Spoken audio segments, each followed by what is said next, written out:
Ça fait longtemps que tu as croisé que les malheurs dans ta vie. Mais le temps est arrivé que tu croises les bonheurs. Ça fait longtemps que tu as croisé que les démons dans ta vie. Le temps est arrivé que tu puisses croiser les anges. Ça fait longtemps que tu as croisé que les escrocs dans ta vie. Mais le temps est arrivé que tu puisses croiser des hommes et des femmes sérieux. Ça fait longtemps que rien ne marche dans ta vie. Laisse-moi te dire, le temps est arrivé que quelque chose marche dans ta vie. Toi qui as trouvé l'occasion de suivre, laisse-moi te dire au nom de Jésus, Dieu te bénira et il te fera grâce. Tu glorifieras son Saint-Nom et tu adoreras sa Seigneurie. Soyez bénis, soyez prospères, soyez élevés et que Dieu vous fasse du bien. Bienvenue à votre émission Dieu est plus grand que ton problème. Dieu est plus grand que ton problème, c'est l'émission de votre humble serviteur, le prophète David HPA, l'héritier de la prophétie qui s'accomplit. Nous allons prier pour commencer cette émission. Père Tout-Puissant, au nom de ton Fils Jésus, nous te bénissons, nous te rendons des actions de grâce et nous te louons. À toi soit la gloire, l'honneur et la puissance. Saint, Saint, Saint est l'Éternel, le 3 fois Saint, que ton nom soit sanctifié. Je sanctifie ce moment pour la vie de mon frère, pour la vie de ma sœur qui a trouvé l'occasion de nous suivre sur cette émission. Tu m'as dit, David, dis à mon peuple que je suis plus grand que tous les problèmes du monde. Et je t'ai vu à l'œuvre montrer ta grandeur sur les problèmes de l'humanité, sur les problèmes des familles, sur les problèmes de l'Église et sur les problèmes des individus. Béni soit ton nom, Seigneur, parce qu'aujourd'hui encore, tu montreras à tes enfants que tu es plus grand que nos problèmes. Béni soit ton nom, Saint-Esprit. Toi qui nous conduis dans la vérité, toi qui nous conduis prophétiquement, toi qui nous accordes la faveur de Dieu, que ton nom soit sanctifié au nom de Jésus. Amen, amen, amen.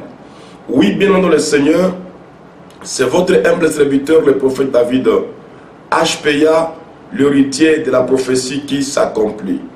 Je suis venu aujourd'hui vous édifier encore une fois et prier ensemble avec vous.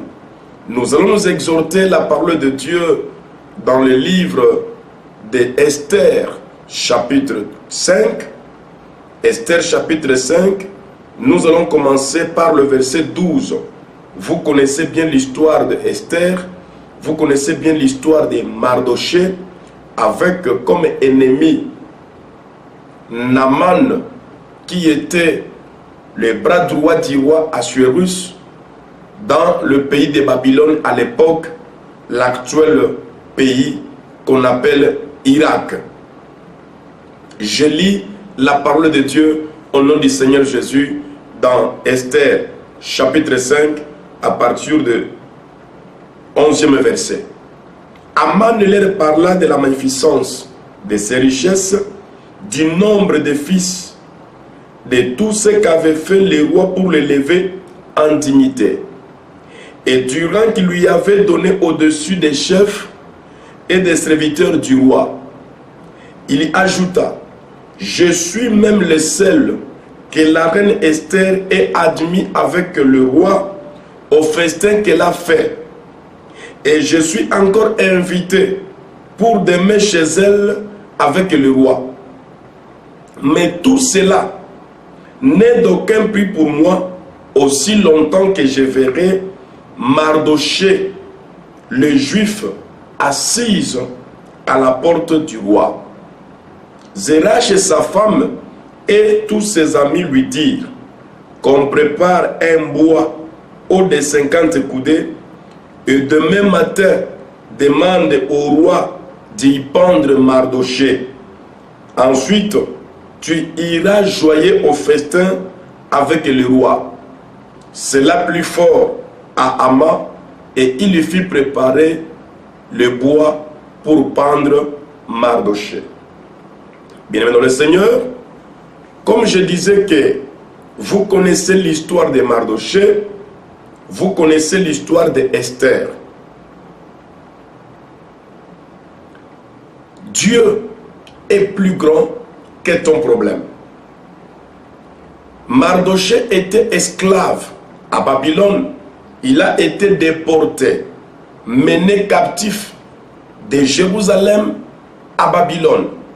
Et la Bible dit que là, Mardochée élevait Esther, qui était sa nièce. Je vais d'abord vous faire comprendre que qui est un esclave? Un esclave, c'est quelqu'un qui est sans droit. Quelqu'un qui est dépouillé de ses droits, qui est dépouillé de ses valeurs morales, de ses valeurs même physiques. Quelqu'un qui est dépouillé de tout. Un esclave, même un objet de la maison, a de la valeur plus qu'un esclave. Parce que dans la maison où vit l'esclave, on lui dira que si tel objet se casse par tes mains dans cette maison, tu seras jeté en prison. Et si l'esclave, par mégarde, arrive à faire tomber un verre que le roi utilise, il sera jeté en prison. Les verres qu'on utilise pour boire de l'eau, pour boire du vin, pour boire quelque chose, a de la valeur dans la maison du roi plus qu'un esclave. Un esclave n'a rien de lui-même en propriété. Tout ce qui appartient à l'esclave appartient à son maître, appartient à celui qui l'avait acheté, appartient à celui qui l'avait pris comme esclave. Laisse-moi te dire que Jésus-Christ est venu pour nous délivrer de l'esclavage. Je ne sais pas de quelle sorte d'esclavage que le monde des ténèbres, que le diable t'a imposé. Je ne sais pas de quel esclavagisme le diable t'a fait. Mais je suis venu te dire que Jésus-Christ est venu nous délivrer de l'esclavage du péché, de l'esclavage de la coutume, de l'esclavage de la sorcellerie, de l'esclavage du monde des ténèbres et de tous ses œuvres. Je te déclare, tu es libre au nom de Jésus. Mardochée étant esclave, parce que chaque esclave a le travail qu'il doit faire. Mardochée étant esclave, il était comme sentinelle. Il travaillait comme esclave, mais sentinelle. Le gardien du portail, il se mettait à la porte du roi. Et pendant qu'il habitait à la porte du roi comme sentinelle, la Bible dit qu'à cette époque-là, le roi venait d'élever en dignité un homme qu'on appelait, cet homme on l'appelait Aman, qui était élevé en dignité, qui avait tous les faveurs du roi. Donc tout ce que Aman demandait au roi, le roi ne lui refusait rien. Et quand le roi avait élevé Aman plutôt en dignité, il avait donné l'ordre que tous les habitants de la ville, que tout le peuple de Babylone devrait se prosterner devant Aman. Alors, Mardochée travaillait comme sentinelle à la porte du roi, à l'entrée du palais royal. Et la Bible dit que à chaque fois que Aman entrait dans le palais royal, Mardochée restait debout. Mais ses collègues sentinelles qui étaient là tout autour de lui disaient à Mardochée, tu transgresses la loi du roi, tu transgresses l'ordre du roi de se prosterner devant Aman. Mais Mardochée refusait de fléchir. Il refusait de se prosterner devant Aman parce que lui, il gardait la loi de son Dieu. Bien-aimé dans le Seigneur, même si la loi de ton pays t'oblige à te prostituer pour avoir de l'argent, n'oublie pas la loi de ton Dieu. Même si l'ordre de ton père t'oblige d'aller voler, d'aller te prostituer, d'aller toucher aux fétiches pour devenir l'héritier ou héritière du bien de tes parents, ne pêche pas contre l'ordre de ton Dieu. Ne fléchis pas, ne te prosterne pas. Mardochée refusait de se prosterner devant Aman parce que dans son cœur, il avait la loi de Dieu qui lui interdisait de fléchir ses genoux devant une créature. Mardochée ne pouvait fléchir que devant son Dieu pour l'adorer, pour lui rendre action de grâce, pour le louer, parce que c'est celui-là seul qui mérite notre adoration, qui mérite notre louange et qui mérite notre action de grâce. N'oublie pas que notre mission est de t'utiliser. Dieu est plus grand que ton problème. Et la Bible dit, le malheur atteint souvent le juste, mais l'Éternel l'en délivre toujours. Ici, Mardochée persistait dans sa foi, parce que sa foi lui interdisait de fléchir, de se prosterner devant un individu.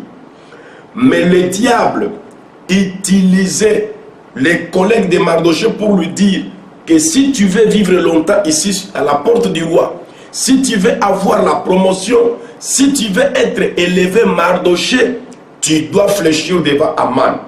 Et Mardochée refusait. La Bible dit, ils l'ont accusé auprès de Aman en disant à Aman, remarque que tous les jours que tu entres et tu sors, Mardochée ne fléchit pas les genoux, il ne t'obéit pas, il ne te respecte pas. Et Aman a dit, on verra ça. Je vais remarquer cette fois-ci si je passe, si Mardochée ne fléchit pas, je vais le faire arrêter, je vais le tuer. Aman est passé, il a remarqué que Mardochée ne fléchissait pas ses genoux, il était debout devant la porte du roi et Aman était irrité. Je vais vous parler un peu. Si le diable veut te voler la bénédiction que Dieu t'a donnée, il va utiliser les combats en deux dimensions. Les deux dimensions que le diable attaque la vie de l'homme, la première des choses, ça va être un combat simple comme bonjour. Il va attaquer ta vie sur le plan moral. Il va venir te persuader en te présentant les avantages. Et si le diable veut te voler la bénédiction de Dieu, il y a toujours un moment que le Seigneur prévoit pour ses enfants. Que dans telle année, dans tel mois, pour tel jour, mon fils ou ma fille un tel sera béni. Et si ton diable a l'information, qu'est-ce qu'il va venir faire? Il va venir te tenter sur ce que Dieu t'avait déjà promis. Sur ce que Dieu a déjà préparé pour toi comme bénédiction. Il va venir te séduire sur le plan moral. Il va venir te combattre moralement. La Bible dit, on persuadait à Mardochée d'accepter de fléchir devant Aman pour garder la vie sauve. D'accepter de fléchir devant Aman pour gagner une promotion. D'accepter de fléchir devant Aman pour être en vie. Mais Mardochée ne voyait pas tous ces avantages-là parce qu'il gardait sa foi. Je suis venu te dire, si tu sais que Dieu est plus grand que ton problème, ne cède pas à la tentation, ne cède pas à la séduction, ne cède pas aux attaques de l'ennemi. Bien-aimé dans le Seigneur, le diable sait que tu es derrière un mariage, ma soeur. Et quand tu es parti prier, on t'a aussi prophétisé en te donnant parfois des précisions que dans cette année, tu vas te marier. On peut même te décrire que le mari avec qui tu vas te marier va venir de telle ville, de tel pays, il aura telle taille, il aura tel aspect, tel teint, tel peau de corps. Et le diable sait que tu es à l'attente du mariage. Qu'est-ce que le diable va faire? Il va t'envoyer une copie de ce que Dieu t'a promis. Il sait qu'en ce moment-là, tu es à l'attente du mariage. Tu es à l'attente d'un homme que Dieu t'a promis. Et il va faire par tous les moyens pour te séduire, pour t'envoyer une personne préparée dans le monde de ténèbres. Lorsque dans ta vie, tu vois que en cherchant le travail, on te propose un travail conditionné à la promotion canapé. Un homme te dit que si tu veux que je te donne le travail, il faut que tu couches avec moi. Il faut que tu puisses signer tel document qui est occulte, document des francs-maçons, document des sciences occultes. Il faut que tu puisses entrer dans notre loge. Tu auras ceci, tu auras cela. Sache qu'en acceptant ces choses, tu as vendu ton âme. En acceptant ces choses, tu as vendu ta bénédiction. Le diable n'a rien à te donner. Si on te propose que non, tu seras DG de telle entreprise, mais accepte d'abord. Cela veut dire, ils ont déjà compris que dans l'ordre de Dieu, il était déjà prévu que tu deviens un DG. Il était déjà prévu que tu te maries. Il était déjà prévu que tu puisses avoir ceci, avoir cela. Mais eux, ils vont passer devant. Ils vont profiter de cela pour venir te séduire, pour venir prendre ta bénédiction en te faisant passer dans le monde occulte. Et si toi aussi dans ta foi, tu n'es pas ferme, si toi aussi dans ta foi, tu n'as pas la connaissance, la Bible dit que vous connaîtrez la vérité et la vérité vous affranchira. Et si le Fils de l'homme Jésus-Christ vous affranchit, vous serez réellement libre. Si tu n'as pas cette connaissance, tu vas céder. Tu vas trouver comme une opportunité. Tu vas trouver comme un avantage. Tu vas trouver comme une faveur qu'on te fait pour devenir. Et en acceptant, tu as vendu tes jours sur la terre. Tu as vendu ton âme au diable. Tu as vendu ton avenir et tu as vendu ta progéniture. Que Dieu vous bénisse. Le diable, s'il vient t'attaquer pour la première fois, il ne viendra pas avec les armes. Il ne viendra pas avec quoi que ce soit. Il ne va pas t'attaquer directement maladie, comme il peut aussi t'envoyer la maladie. Il ne va pas t'attaquer directement la mort. Non. Il va d'abord venir d'une manière négociable. Il va d'abord venir d'une manière morale te proposer les avantages. Je prends l'exemple de Jésus-Christ. Si vous lisez les évangiles, Matthieu chapitre 4, Luc chapitre 4, vous allez voir comment le diable qui était jaloux de Jésus-Christ, qui savait que Jésus-Christ est le roi des rois, le diable qui sait que tout ce qui existe de gloire, d'honneur, de richesse, de puissance et de pouvoir sur la terre a été créé par Jésus, tout est pour lui et rien de ce qui a été créé n'a été créé sans Jésus. Il veut attaquer Jésus pour lui voler ces choses. Il veut attaquer Jésus pour lui prendre ses pouvoirs. Qu'est-ce que le diable va faire? Le diable n'a pas attaqué Jésus par les armes. Le diable n'a pas combattu Jésus par une armée du coup des Romains pour l'attaquer. Mais le diable est venu avec un discours. Il est venu avec une négociation. Il dit à Jésus, si tu es fils de Dieu, ordonne à ces pierres de devenir le pain. Il est venu à quel moment tenter Jésus? Au moment où Jésus venait de finir jeûne et prière de 40 jours. Il sait qu'en ce moment-là, l'homme a besoin de la nourriture physique pour renforcer les capacités physiques, pour avoir de l'énergie et de la force. Il vient de jeûner. Les 40 jours étant écoulés, il aura besoin de manger. Je vais lui tenter sur la chose auquel il a besoin. Laisse-moi te dire, ne permets pas au diable de satisfaire tes désirs.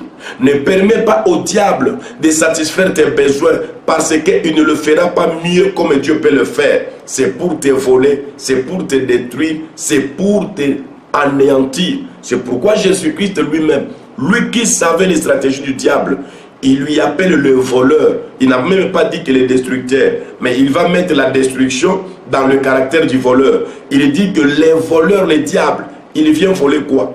Il vient voler ta bénédiction que Dieu a déjà préparée, que cela puisse t'arriver cette année. Il vient voler de quelle manière? Il vient voler d'une manière morale. Il te propose mariage, il te propose travail, il te propose promotion, il te propose documents pour travailler, il te propose une vie aisée, heureuse, il te propose beaucoup d'argent. Mais une fois que tu lâches prise, tu acceptes la proposition, tu as vendu ton âme.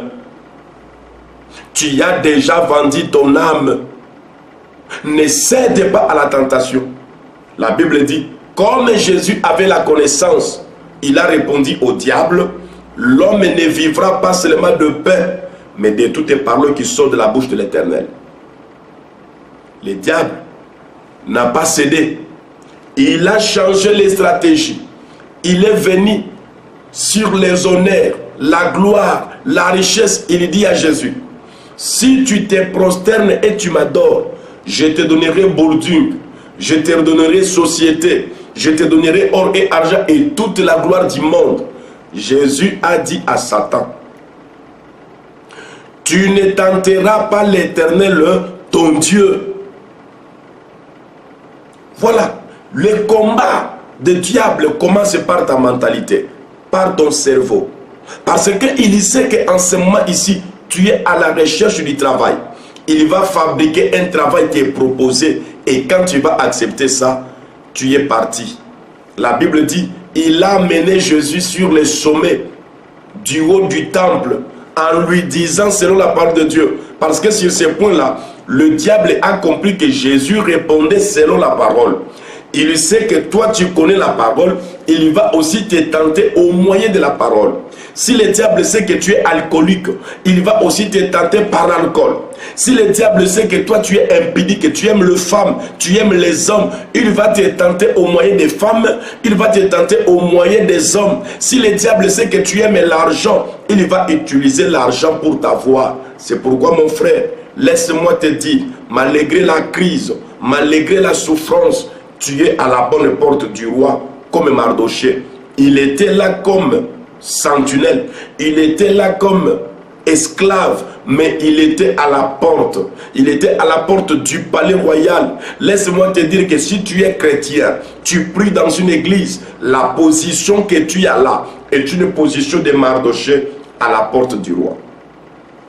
Bien que Mardochée était esclave, bien que Mardochée travaillait un travail que personne n'aime faire, celui des sentinelles, soit encore sentinelle qui a signé un contrat, c'est autre chose. Soit encore un sentinelle qu'on paye chaque fin du mois, c'est autre chose. Mais un sentinelle esclave, il n'a rien à réclamer, il n'a rien à gagner. Mais la Bible dit, là où il travaillait, il était à la porte du roi. Laisse-moi te dire, la porte du roi, c'est une position de faveur. La porte du roi, c'est une position des opportunités. Malgré ça, il était à la porte du roi. Je te dis que garde ta foi. Si tu as la foi en Jésus-Christ, sache que tu es à la porte du roi. D'un moment à l'autre, le roi passera par là. D'un moment à l'autre, on pourra t'appeler. Il n'était pas dans le palais du roi Mardochée, mais il était à la porte du roi. Or que à la porte du roi, c'est là où que tout se passe. C'est là où que tout se passe. Si tu as la foi, la Bible dit, rien n'est impossible à Dieu, tout est possible à celui qui croit. C'est pourquoi, bien aimé dans le Seigneur, ne cède pas à la tentation. Le diable sait que tu es à la recherche des enfants parce qu'on t'a attaché une vie de stérilité. On va venir te proposer, maman, viens, si tu vois un tel, Yekuna Aratakate, dès qu'il va faire quelque chose pour toi, tu vas accoucher. Laisse-moi te dire, Dieu est plus grand que la stérilité. Dieu est plus grand que le chômage. Dieu est plus grand que ta maladie. Que personne ne te propose la guérison en dehors de la médecine moderne. Que personne ne te propose une guérison en dehors du nom de Jésus. Que personne ne te propose aucune autre solution en dehors du nom de Jésus. Crois au Seigneur Jésus-Christ, tu seras sauvé, toi et ta famille. Le diable sait que tu es à la recherche des documents dans le pays où tu es étranger, en Europe, en Amérique. Ils vont te tenter par ces moyens-là. Le diable sait que tu es à la recherche du visa pour voyager aux États-Unis, pour aller en Amérique. C'est là où que beaucoup ont perdu leurs moyens financiers. Il va t'envoyer un escroc qui va te dire que donne 7 000 $, donne 5 000 $. Par ces moyens-là, moi-même, je vais tout faire pour te donner le visa. Mais c'est par ces moyens-là, comme le diable sait que toi, tu as envie de voyager. Tu peux tout faire pour voyager. Il va t'envoyer une personne mandatée par le monde de ténèbres pour t'escroquer ton argent. Je vis quelqu'un se suicider parce qu'on lui a escroqué 11 000 $ du voyage. Je vis quelqu'un, bien dans le Seigneur, devenir fou.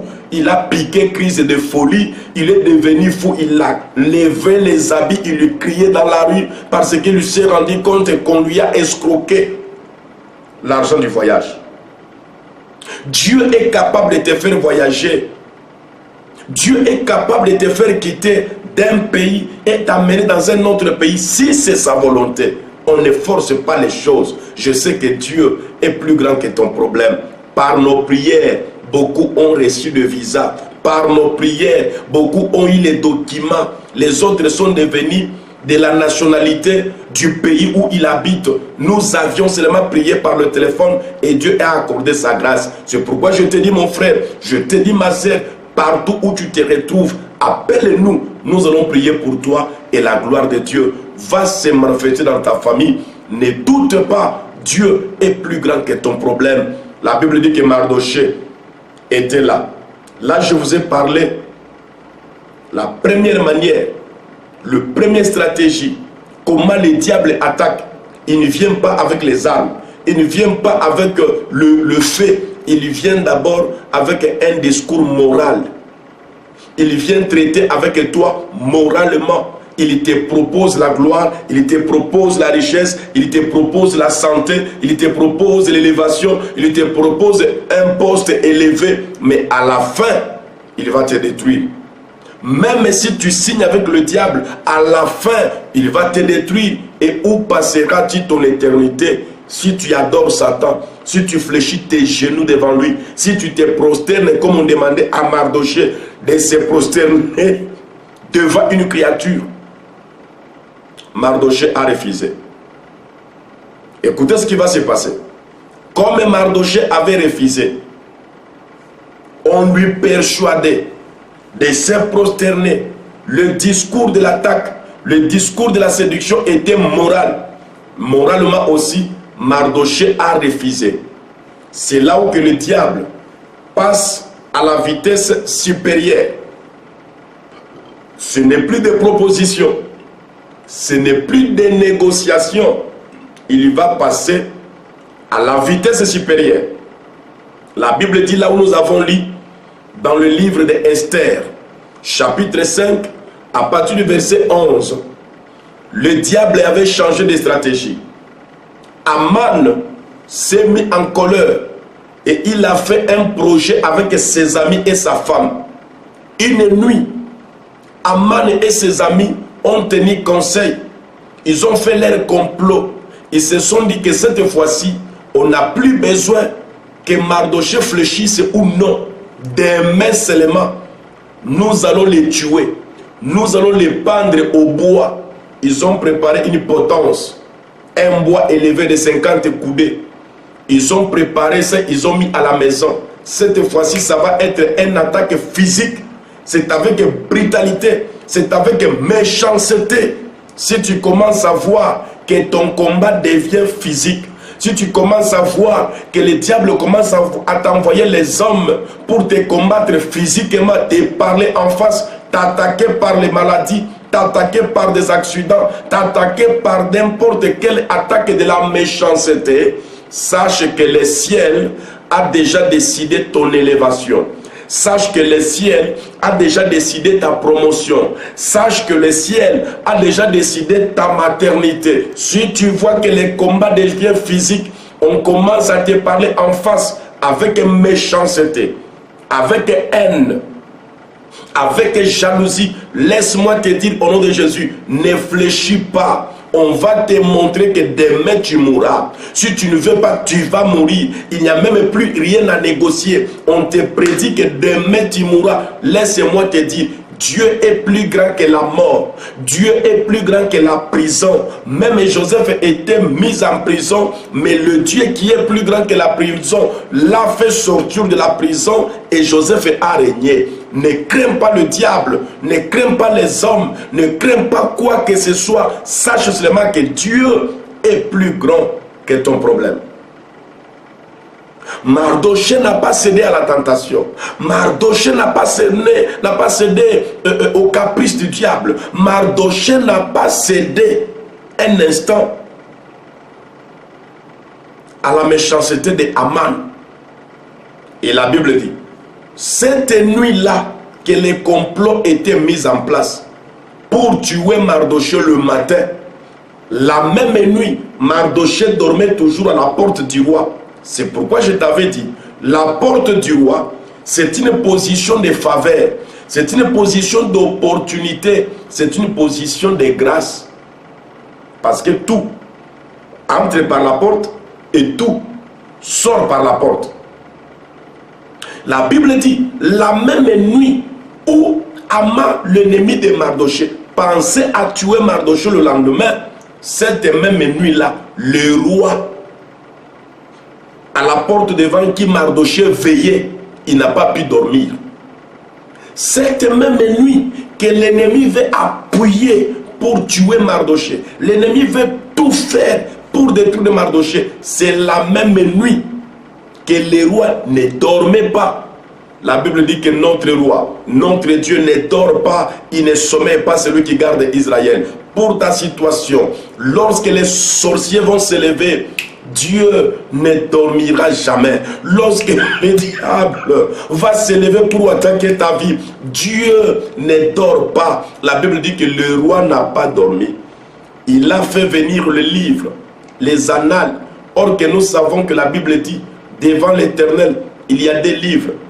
Il y a le livre des souvenirs et il y a le livre des vies. La Bible dit que ces jours-là, le roi a fait venir les livres des chroniques, les livres des annales, les livres des souvenirs. Il a trouvé une page qui était écrite que Mardochée avait sauvé la vie du roi parce qu'on voulait empoisonner et tuer le roi. Mais c'est Mardochée qui avait fait échouer les complots de l'ennemi. Un jour, tu as fait du bien à quelqu'un. Un jour, tu as sauvé quelqu'un. Un jour, tu as aidé quelqu'un. Un jour, tu as partagé à quelqu'un. Tu as acheté les micros de l'église. La caméra que j'utilise, c'est toi qui as acheté ça. Que Dieu te bénisse. Les moyens que nous utilisons pour l'évangile, c'est toi qui nous as envoyé ça. Que Dieu te bénisse. Dieu ne dormira pas. Le jour que le malheur voudra se lever, ton Dieu ne dormira pas. La Bible dit que le roi s'est levé la nuit et il a trouvé que Mardochée avait fait du bien. Et le bien que Mardochée avait fait n'avait jamais été récompensé. Aucune marque d'honneur, aucune marque de distinction lui a été attribuée. Et la Bible dit que le roi décida cette nuit que Mardochée soit couronné. Le roi décida cette nuit-là que Mardochée soit récompensé. Je suis venu déclarer dans ta vie, les jours que le diable s'élève pour te tuer, c'est les jours que Dieu s'élève pour t'honorer, que Dieu s'élève pour te bénir, que Dieu s'élève pour te faire du bien, que Dieu s'élève pour te lever. Dis Amen et ces choses vont s'accomplir dans ta vie, au nom de Jésus. Ces jours-là, cette nuit-là, le roi n'a pas pu dormir. Appelle-moi après avoir suivi cette émission. Appelle-nous, nous allons prier pour toi. Dieu change le malheur en bonheur dans la vie de celui qui le croit, dans la vie de celui qui le fait confiance. Dieu dit dans sa parole, les malheurs atteignent souvent le juste, mais l'Éternel l'en délivre toujours. Ça fait longtemps que tu as croisé que les malheurs dans ta vie, mais le temps est arrivé que tu croises les bonheurs. Ça fait longtemps que tu as croisé que les démons dans ta vie. Le temps est arrivé que tu puisses croiser les anges. Ça fait longtemps que tu as croisé que les escrocs dans ta vie. Mais le temps est arrivé que tu puisses croiser des hommes et des femmes sérieux. Ça fait longtemps que rien ne marche dans ta vie. Laisse-moi te dire, le temps est arrivé que quelque chose marche dans ta vie. Toi qui as trouvé l'occasion de suivre, laisse-moi te dire au nom de Jésus, Dieu te bénira et il te fera grâce. Tu glorifieras son Saint-Nom et tu adoreras sa Seigneurie. Soyez bénis, soyez prospères, soyez élevés et que Dieu vous fasse du bien. Nos numéros sont là. Appelez-nous par WhatsApp, par appel normal, partout où vous êtes, à n'importe quelle heure. Si tu n'arrives pas à me joindre directement, laisse seulement un message. Je vais te rappeler. Je ne suis pas le genre de prophète qui n'apprend pas les appels des enfants de Dieu, qui exige que de l'argent. Non, si Dieu te bénit par nous, pense à l'œuvre de Dieu que nous faisons et nous aussi, nous continuerons à bénir l'Éternel pour ta vie. Dieu est plus grand que ton problème. Les numéros sont là. Appelez-nous. Nous allons prier pour vous. Ceux qui n'accouchent pas ont accouché. Ceux qui ont eu les miracles de Dieu sont nombreux. Soyez bénis. Que Dieu vous bénisse.